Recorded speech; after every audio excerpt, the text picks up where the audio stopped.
اب جو ہے خطیب صاحب یہاں تقریر خطبے کا انتظار. جنگ بدر، جنگ خیبر، ہر کوئی بھی جنگ ہوئی ہے اس کے لیے جدوجہد کرنا پڑا، لڑائیاں ہوئی، جد و جہاد ہوئے، یہاں کے لوگ شہید ہوئے، اس طرح کے لوگ مارے گئے، بڑی جد و جہد کے بعد نئی جنگ فتح ہوتی تھی. لیکن مدینہ طیبہ کی تمام خصوصیات میں سے یہ بھی ایک خصوصیت ہے کہ مدینہ طیبہ جو ہے بغیر جد و جہاد کے قرآن کے ذریعے فتح ہوا ہے. قرآن کے ذریعے فتح ہوا ہے. اسے قرآن فتح کہا جاتا ہے. قرآن کے ذریعے فتح ہوا یہ قرآن، یہ مدینہ طیبہ. قرآن کے ذریعے امید جب وہاں پہنچے اور حالات کو دیکھا کہ یہود و نصارہ یوم السبت سنیچر کے دن ایک ساتھ جمع ہو کر کے اپنی عبادت کرتے ہیں. عیسائیوں کو دیکھا کہ وہ لوگ یوم الاحد اتوار کے دن جمع ہو کر کے عبادت کرتے ہیں.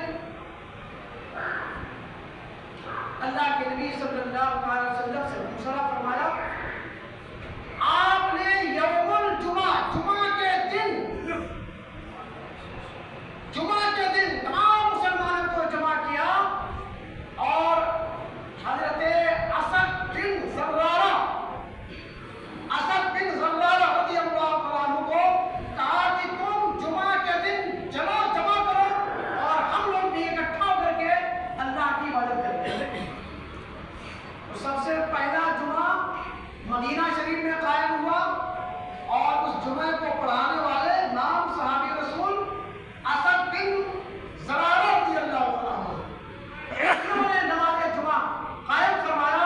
سب سے پہلی امامت آپ نے کیا. آپ نے لوگوں کو جمع کیا. جمع کرنے کے بعد سارے مسلمان اکٹھا ہو گئے. ان کا نام تھا حضرت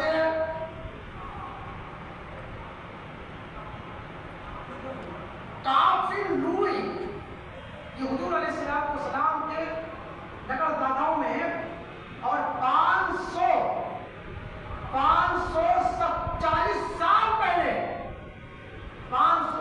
سال پہلے یہ اپنے لوگوں کو جمع کرتے تھے. اور وہ کون سا دن تھا؟ جمعہ کا دن تھا.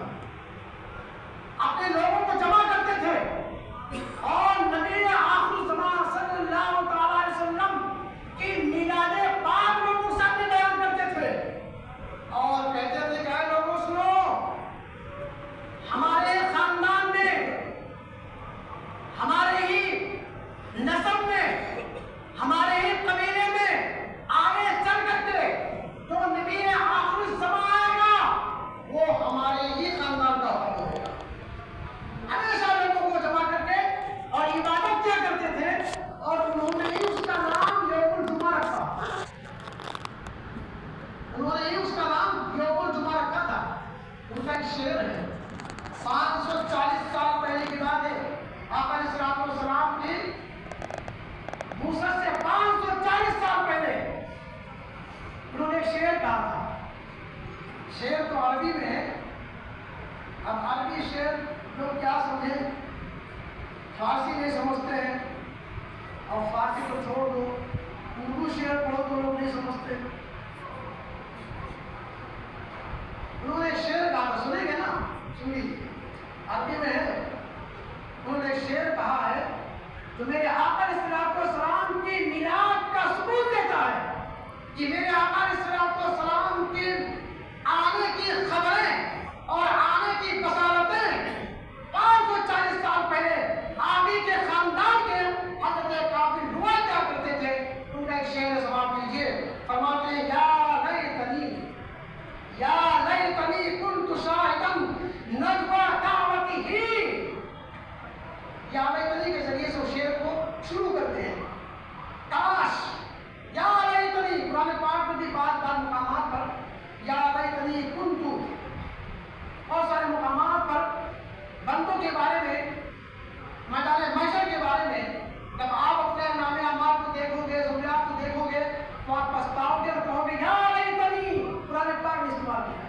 چنانچہ وہ بھی اسی لفظ سے استعمال کرتے ہیں، کہتے ہیں یا لیتنی کنت شاہدن نجوى دعوتہ، کاش کہ میں اس وقت ہوتا، کیا کہتے ہیں، کاش کہ میں اس وقت ہوتا جب لوگوں پر نبی آخر الزمان نصرت فرماتے، کاش کہ میں اس وقت ہوتا جب نبی آخر الزمان صلی اللہ تعالی علیہ وسلم اپنی دعوت اسلام کو لوگوں کے سامنے پیش کرتے اور اس کے بعد فرماتے ہیں اذا قریش یلتجا الحق بخصالتی، جب قریش نبی آخر الزمان صلی اللہ تعالی علیہ وسلم کی اسلامی دعوت کو ٹھکراتے اور ان کے لیے لوگ جنگ و جدال کرتے، تو کاش کہ میں اس وقت ہوتا تو میں اپنے اس نبی آخر الزمان کے ساتھ دیتا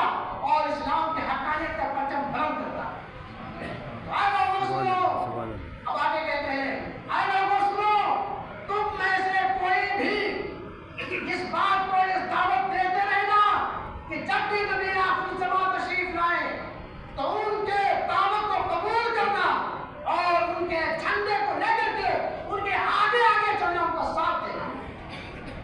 اس لیے جب وہ آئیں گے تو قریش کے لوگ ان کو ستائیں گے، ان کا انکار کریں گے، چنانچہ اسی دن کو ہمیشہ وہ ہر ہفتے میں لوگوں کو جمع کرتے تھے اور نبی آخر الزمان صلی اللہ علیہ وسلم کے بارے میں بیان کیا کرتے تھے، اس لیے انہوں نے اس کا نام ہی رکھا تھا یوم الجمعہ۔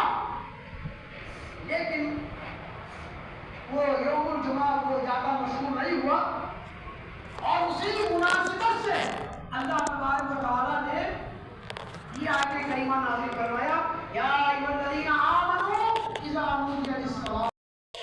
شہروں میں اتنے لوگ رہتے ہیں، نماز جمعہ وہاں بھی کام ہو جائے وہاں بھی کام ہو جائے، ایک شہر کی بات کرتے ہیں اب نماز جمعہ پڑھنے کے لیے یہ آپ کے سامنے مسجد کے لیے چلے گئے، ہم نے اعلان بھی نہیں کیا ورنہ آپ لوگ بیسک نہیں بولتے ہوئے جو سامنے تعمیر مسجد کے سلسلے میں آپ کے سامنے روال بنایا جا رہا ہے اس میں زیادہ کام فرمائے، اور یہ جو ہے یہ میں نے پیچھے کے سامنے یہ حضرت رمضان شاہ بابا رحمۃ اللہ تعالیٰ علیہ کا عرس منایا جا رہا ہے، ان کے اثار ثواب کے لیے، ان کے اثار ثواب کے لیے، اور ان کے 16 17 19 20 21 22 یعنی اتنے دنوں تک یہاں پر لنگر جاری لگا ہوں انشاءاللہ۔ حضرت رمضان شاہ بابا رحمۃ اللہ تعالیٰ علیہ کہ ان کے نام سے آپ حضرات بھی جو ہو سکے جتنا ہو سکے ان کے نام سے آپ حضرت کیجیے، اللہ تعالیٰ آپ کو میں سمجھتا ہوں خلوص نیت سے آپ نے ایک ایسی شخصیت کے بارے میں، ایک ایسی شخصیت کے نام سے اگر آپ نے صدقہ کر دیا، اگر آپ ان کے نام سے لوگوں کو کھلانے کے لیے آپ اس میں حصے دار ہو گئے تو انشاءاللہ تعالیٰ آپ کی پوری کمائی جو آپ کے اس کے حلال ہے انشاءاللہ تعالیٰ اللہ اتنی برکتیں عطا فرمائے گا، اتنی برکتیں عطا فرمائے گا کہ آپ کا ہاتھ کبھی نیچے نہیں ہوگا، ہمیشہ دینے والا بنا دے گا انشاءاللہ۔ میں کیا کہہ رہا تھا، اچھا یہ انڈے کی بات ہو گئی، انڈے کی بات تمام ہو گئی، ایک اور سن لیجیے۔ کل میں نے بتایا تھا رات میں اللہ اکبر آپ علیہ الصلوۃ والسلام ارشاد فرماتے ہیں صرف مرغی کی بات نہیں ہے، صرف انڈے کی بات نہیں ہے، اللہ اکبر سرکار علیہ الصلوۃ والسلام ارشاد فرماتے ہیں تصدق بالشق التمر، آپ علیہ الصلوۃ والسلام ارشاد فرماتے ہیں تم لوگوں کو صدقہ دیا کرو، اگر تمہارے پاس ایک تمر ہے، ایک کھجور ہے اور کچھ نہیں ہے، اگر لوگوں کو حاجت مند ہے، آپ علیہ الصلوۃ والسلام نے ارشاد فرمایا اس ایک کھجور میں بس شق کا اس کو توڑ لو، آدھا خود کھا لو، آدھا کسی کو دے دو، وہ کھا لے گا، اللہ تعالیٰ اس کے بدلے میں بھی اس سے عذاب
سے